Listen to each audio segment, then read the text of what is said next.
Pemirsa N2S TV, salam dari Bejana Hidup. Pemirsa, kalau pada suatu ketika kita menyaksikan sebuah bangunan, tugu misalnya, besar dan tinggi, kesan pertama yang kita dapatkan adalah, wah, besar sekali tubuh ini. Begitu juga kalau pada ketika yang lain kita menyaksikan bangunan gedung,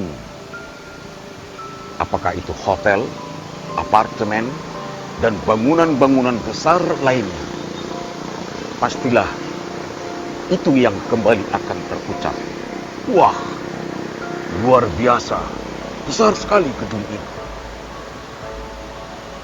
Kenyataannya dalam kehidupan kita, pemirsa, semua orang mengharapkan dan memperoleh sesuatu yang besar dalam hidupnya. Besar itu bisa juga diartikan sebagai yang tinggi.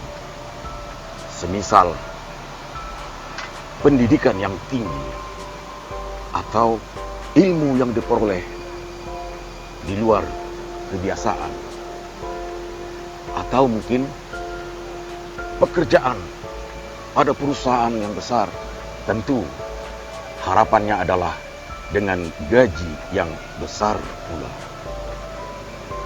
Namun pemirsa, kadangkala ada yang dilupakan, bahwa menuju sesuatu yang disebut besar itu tadi haruslah berproses. Berproses dalam hal ini tentu dimulai dari awal. Lawan dari kata besar adalah kecil. Maka apabila bangunan yang besar itu tadi kita urai satu persatu, ada satuan-satuan kecil yang dipersatukan. Semacam berapa ton pasir, berapa ton bebatuan kerikil, berapa ton semen, berapa ton besi, dan satuan-satuan lainnya yang lebih kecil sehingga mampu membentuk sebuah bangunan yang besar.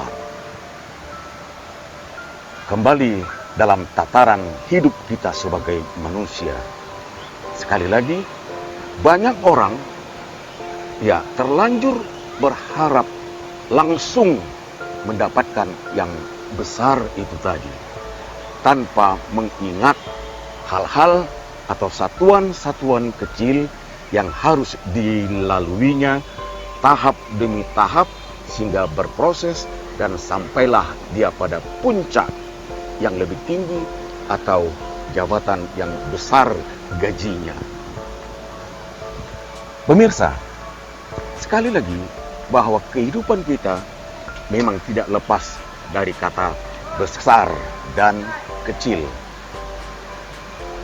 Seseorang yang dewasa tidak langsung saja lahir dan langsung dewasa. Dia berproses. Lahir, bayi, masa kanak-kanak, remaja, dewasa, dan lanjut usia. Nah, itulah tahapan-tahapan yang perlu kita jalani dalam kehidupan kita. Maka, kalau ada seseorang yang berharap besar tetapi lupa pada yang kecil, sering menjebak diri dan akhirnya terjungkal, malah jatuh. Kalau kita baca catatan-catatan sejarah tentang orang-orang yang punya nama besar, apakah mereka itu langsung memiliki nama besar, dikenal orang banyak, di mana-mana? Tentu tidak. Mereka tetap berproses. Kalau begitu pemirsa, yang dapat kita ambil dari kata besar dan kecil itu tadi adalah satuan-satuan kecil yang kemudian menyatu dan akhirnya menjadi besar. Menutup bejana hari ini, kita sering menyebut dalam suatu kumpulan keluarga besar. Ya, kita mulai dari awal. Sepasang suami istri yang baru menikah, atau pasangan suami istri muda. Seiring dengan berjalannya waktu, anak mereka pun lahir, bertambah, bertambah, bertambah, bertambah. Dari yang satu menjadi dua, kemudian mungkin menjadi 8, mungkin menjadi 10. Jumlah yang kecil akhirnya menjadi jumlah yang besar. Kalau jumlah yang besar itu dikumpul dengan yang besar lagi, akhirnya menjadi satuan yang luar biasa besarnya. Nah, dalam kaitannya itu, maka ada hubungan interaksi antar manusia, antar keluarga, antar pekerja, sesama teman, dan lain-lain. Pemirsa, menutup bejana hari ini, mari kita renungkan kembali dengan harapan yang besar, tetapi mulailah dengan harapan yang kecil, tapi pasti berproses. Semoga menginspirasi. Terima kasih telah menyaksikan Bejana Hidup hari ini. Salam dari saya, sampai jumpa.